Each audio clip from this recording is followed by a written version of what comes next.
Seja bem-vindo ao canal Palavras em Chamas, mais um Respondendo Comentários aqui especial. Vamos falar um pouco sobre a igreja, sobre o fato dela recolher dinheiro e responder a pergunta: é correto recolher dinheiros na igreja? É correto recolher dízimos e ofertas? Será que é exagero na nossa época? Será que deve ou não deve? Será que a igreja se torna mercenária por isso? Bom, eu vou fazer isso lendo o comentário que foi postado no vídeo do Nicodemos. O vídeo do Nicodemos já saiu aqui no canal, você pode assistir. Vou deixar o link dele aqui embaixo, no primeiro comentário, para você assista. E nós vamos pensar a respeito desse ponto. Será que tá certo ou tá errado dar dinheiro para a igreja, né? Numa época de pandemia e tudo mais. Mas não só na pandemia, de forma geral, né? De forma geral. Eu tenho aqui o comentário do nosso colega, tal de Pandinha, não sei se é um menino ou uma menina, mas é Pandinha o nome aqui. E ele comentou o seguinte: dízimos, pensem, não sejam cegos, né? Ele usou 2 vírgulas no total. Tá bom. Pensem, não sejam cegos. Dízimos seriam para doar aos pobres, ofertas de amor. Cultos estão virando bancos públicos, onde o seu dinheiro vale mais para eles do que salvar almas para Jesus. Bom, certamente esta é a realidade de muitas igrejas, e isso não foi negado em nenhum momento. O vídeo tá aqui, vocês podem conferir. Porém, nós temos aquela questão: a igreja deve pegar dinheiro dos membros, né? Para fazer isso, eu montei uma planilha. Ela é genérica, né? Obviamente ela não tem tudo que tem nas igrejas, ou ela tem a mais, e a gente vai conversar sobre isso. O que é uma igreja, né? Vamos supor que você monte a sua igreja, a minha igreja, Igreja Palavras em Chamas, né? O que envolve ter uma igreja e o porquê que a igreja recolhe dízimos e ofertas hoje em dia. Vocês estão vendo aqui no topo, dízimos e ofertas, que é o básico. Eu não coloquei doações, poderia ter colocado doações também. Vamos deixar tudo como ofertas aqui. É o verde que entra na igreja. Eu coloquei aqui um exemplo, entrou R$ 5.400 nesse mês. O que é uma igreja física? O que é um local, né? E como manter esse local? Vamos lembrar de que uma igreja real é um local onde nós vamos adorar a Deus. Esse é o propósito da igreja: adorar a Deus, glorificar a Deus e aprender de Deus, né? São as 2 coisas básicas que nós fazemos. Nesse encontro, nós crescemos e ajudamos uns aos outros. O relacionamento entre irmãos faz com que eles cresçam espiritualmente, intelectualmente, porque nós aprendemos a palavra. Eu não sei, na sua igreja é ensinada a palavra de Deus?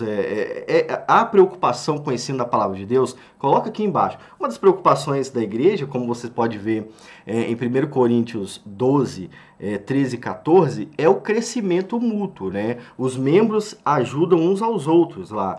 Isso envolve o conhecimento da vontade de Deus, através da palavra, e isso envolve também as questões físicas, né? Onde um membro ajuda o outro. Eu já tive situações onde eu precisei de membros aqui da igreja 3 horas da manhã, né? E o presbítero Weber, o homem que foi usado para fazer isso aí, ele nos socorreu, né? Então, é isso, uma família que se ajuda, né? Isso é igreja, entende? Mas isso não é tudo que define a igreja, isso é só parte da igreja. A igreja é o local onde nós nos reunimos para adorar a Deus. Basicamente é isso, né?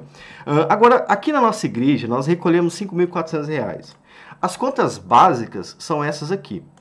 E elas deram R$ 4.400. Né? O que eu coloquei? Coloquei de forma genérica, né? Óbvio. A água que se usa no templo. Aí você usa a água durante o culto, para a limpeza do culto, nas obras, nas reuniões. Você usa a água no templo, você tem que pagar por isso. A energia elétrica que eu coloquei por baixo, eu acho que poderia ter colocado R$ 300 de energia aqui. Depende do estado, depende do lugar, mas você tem a iluminação, você tem o ar-condicionado, você tem os microfones, você tem mais o quê? O computador, você tem tudo que envolve a música do templo. Isso consome energia, não tem jeito, tá? Não tem jeito. A Excelsa, que cuida da energia no Espírito Santo, ela nunca deu energia para nenhuma igreja, ela cobra. A Cezanne não doa água, ela cobra pela água. E você tem a internet, que agora é bem popular, né? Quer fazer culto online, você quer uma igreja que seja popular, você quer uma igreja que tenha ar-condicionado, que tenha culto online. Ótimo, meu querido, isso tem um custo, né? Como é que eu vou pagar? Quem vai pagar isso? os membros precisam colaborar, né? Levando em conta que o pastor, na maioria das vezes, ele trabalha para a sua família e para o reino de Deus, você não pode exigir que o pastor desembolse tudo isso aqui todo mês só para você ficar de boa lá na igreja. Você, o que? Um folgado? Ele está agindo como uma criança, né? Um filho que mora na casa dos pais e não paga nada. E a igreja é justamente isso, é uma casa do pai. E às vezes a pessoa acha que o pai é o pastor, não é o pastor. Então o pastor, ele tem custos altíssimos, né? Altíssimos. Aí se o pastor não trabalha fora ou se precisa dar uma ajuda de custo para ele, por que precisa dar uma ajuda de custo? Há pastores aí mais humildes, mais pobres, vamos dizer assim, que ganham um salário mínimo, que ganham um salário de comércio, por exemplo. Pastores ganham um salário de comércio. Como é que eles vão complementar a renda da casa e ainda cuidar da igreja? Olha, alguém tem que ajudar. Então aí eu coloquei o salário do pastor aqui de no mínimo R$ 3.000. Porque pastor tem gastos com a família, tem gastos com a igreja, ele tem gastos com o seu ministério, tem que comprar livros, tem que pagar gasolina, tem que fazer um monte de coisa. Você quer um pastor que estuda, né? Eu acho que todo membro quer um pastor que estuda, um pastor teólogo, cara, tal. Deixa eu falar uma coisa para vocês. Isso custa muito dinheiro. Tá? Isso custa muito dinheiro. Na minha mesa mesmo deve ter os R$ 300 de livros básicos, tá? Então, como é que o cara vai pagar isso se ele não ganha um salário de comércio? É muito pouco o salário no Brasil. Então, por isso que tem que colocar aqui a ajuda do pastor, né? Não sejamos insensíveis, né? Depois tem os funcionários. Quem são os funcionários da igreja, Devaí? Olha, alguém lava a igreja, alguém se dispõe a cuidar dela. Essa pessoa vai fazer tudo isso de graça, né? A gente pode colaborar com essa pessoa também.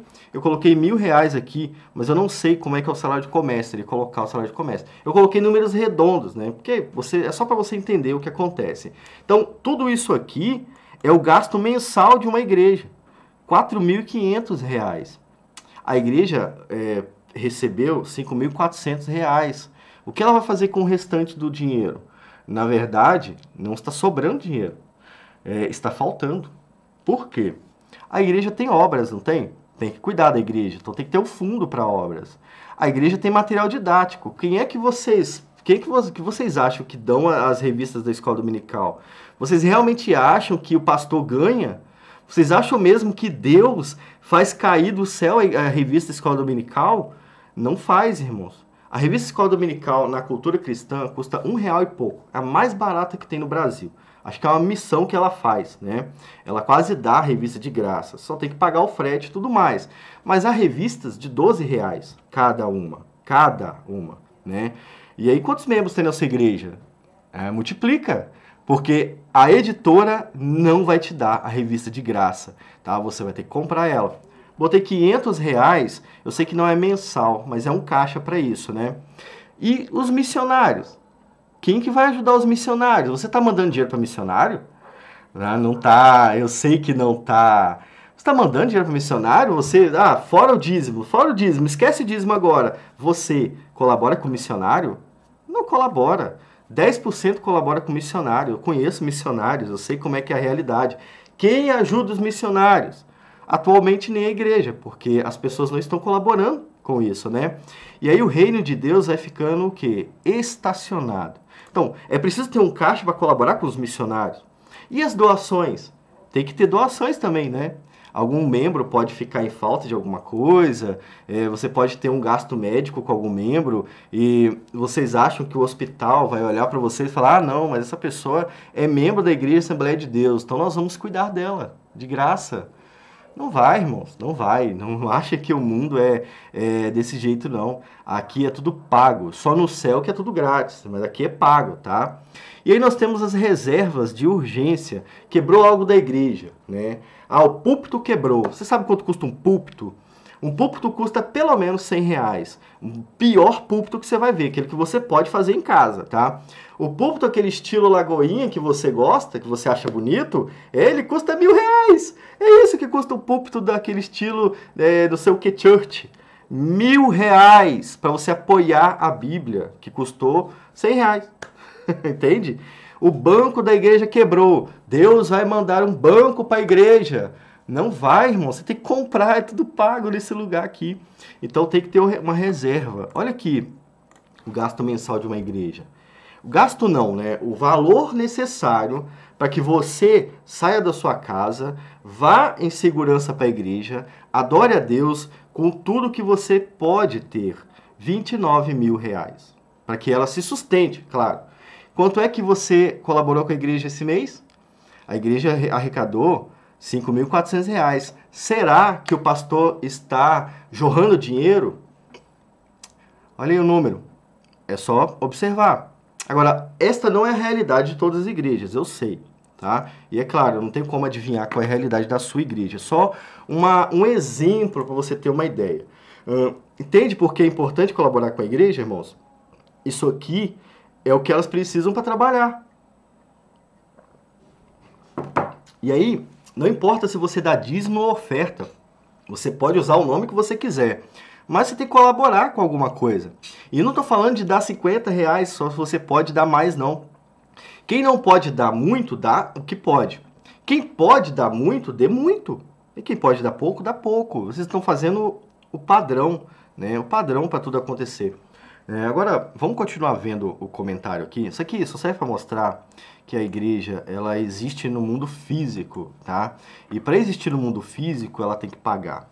O mundo exige de nós isso, não tem jeito. E Jesus falou, dai a César o que é de César, ou seja, pague as suas contas, não é? Você não tem que pagar? Pague as suas contas. O contrário de fazer isso, irmãos, é fechar a igreja. É muito mais cômodo fechar a igreja do que manter ela aberta, entende? Porque você não vai ter custo nenhum. Você não vai ter nada para pagar. Mas isso não é bom, isso é ruim. Concorda que é ruim? Nós não queremos que a igreja feche, nós amamos a igreja. É o lugar de crescimento mútuo, é o lugar de aprendizado. É o lugar onde você leva um novo convertido para ele ser discipulado, para ele crer em Jesus de certo. Então é necessário a igreja. Eu acho interessante que muita gente fala mal da igreja, mas paga todo mês o Flamengo, por exemplo. Paga o clube do Flamengo, o clube do Vasco, o clube de não sei o quê. Né? Não pode dar uma colaboração na igreja, mas todo mês gasta R$ 200 no PlayStation. Entende? Uma coisa que não vai te levar a lugar nenhum. Né? Ah, não posso dar R$ 200 na igreja, mas o jogo que lançou ontem custa R$ 269 e eu vou comprar ele à vista. Então, olha só a prioridade. Na verdade, a gente pode ajudar a igreja, a gente não quer mesmo, né? E isso prejudica a igreja. Não pense que não prejudica, prejudica a igreja. É preciso ser mais sensível a essas questões financeiras e entender que o pastor é um ser humano, ele não é um Deus. Ele não vai fazer jorrar dinheiro, não vai. Nem o Silas Malafaia, que promete ajudar essas coisas aí, não consegue não, irmãos. Não tem mágica. Entra dinheiro, sai dinheiro. Tem que ser assim, não tem jeito, tá bom? Então, ficou claro aqui a questão da igreja, né?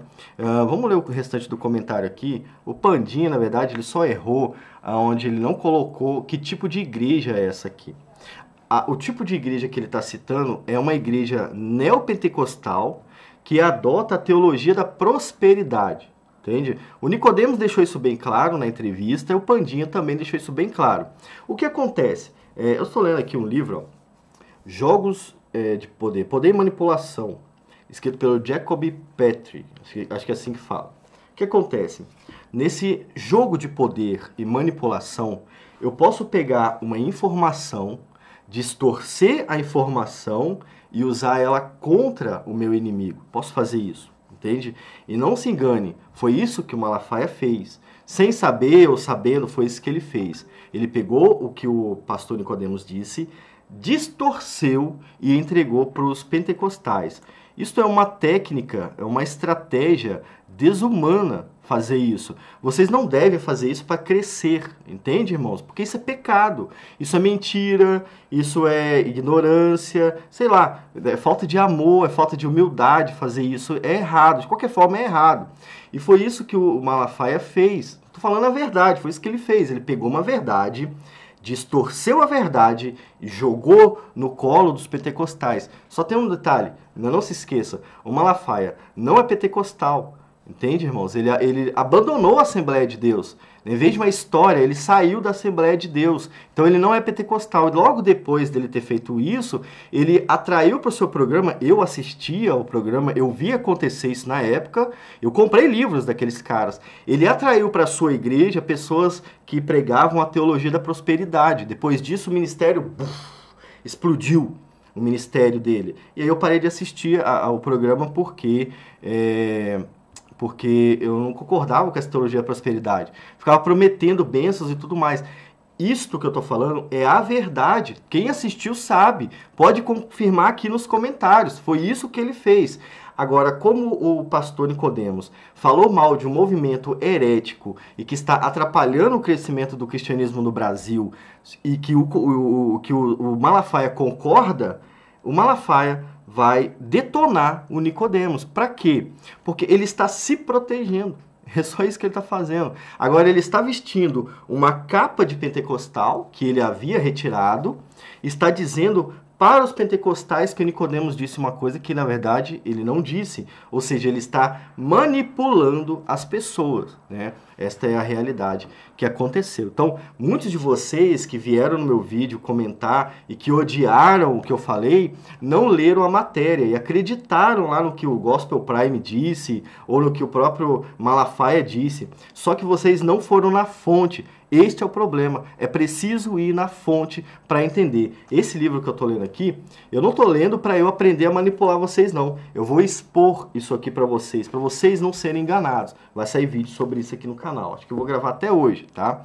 Então vamos concluir o vídeo lendo o comentário do Pandinha aqui. Pensem, não sejam cegos. Dízimos seriam para doar para os pobres. Não. Sim e não, né? Está errado e certo ao mesmo tempo. Por quê? O dízimo ele foi feito para manutenção do templo e para ajudar os pobres. Entende? Isso no Antigo Testamento. Provavelmente está falando do Antigo Testamento, né? Então, no Antigo Testamento, havia um dízimo que era específico para os pobres. Se não me engano, era 1 ano de dízimo só para pobres, tá? Fora isso, era para manutenção do templo. Quem recebia o dízimo não era o sacerdote, quem recebia eram os levitas, se não me engano, né? Botem no comentário aqui para me corrigir se eu estiver errado. Então não era o Pandinha para os pobres apenas, era para manutenção dos levitas que não receberam nada, só o dízimo, né? E a oferta era para o sacerdote, tá bom, irmãos? Cultos estão virando bancos públicos onde seu dinheiro vale mais para eles. Será que estão virando? Olha aqui, ó, a realidade pode ser outra. É claro, eu não estou dizendo sobre todos, porque há igrejas muito ricas mesmo. Há igrejas que têm muito dinheiro e que não querem investir em missões. Por quê? Porque elas querem ter o dinheiro, elas adoram o dinheiro. O que elas deviam fazer? Ter o dinheiro, mas investir, abrir outras igrejas, formar novos pastores e tudo mais, né? Elas não fazem isso, elas amam mais o dinheiro do que a Jesus. Realmente, aqui há igrejas que fazem isso. Igreja deveria ser um hospital de almas e cuidar dos pobres e mendigos. Não confunda igreja com obra filantrópica, tá? A igreja não é local para cuidar dos pobres. Não é isso que a igreja faz. Desde o 1º século, a igreja não faz isso, né? Ela não pode fazer isso? Não, ela pode fazer. Eu estou dizendo que ela não é o lugar só para isso, entende? Isso aí o mundo faz. Ô Pandinha, o próprio mundo já faz. O que o mundo não faz é pregar o evangelho. E quem é que prega o evangelho? É a igreja. Nós somos a luz do mundo, né? Nós não somos o alimento do mundo, nós somos a luz do mundo, para mostrar a verdade, para pregar a verdade, a salvação, o arrependimento, o inferno, o céu. É para isso que serve a igreja no mundo, né?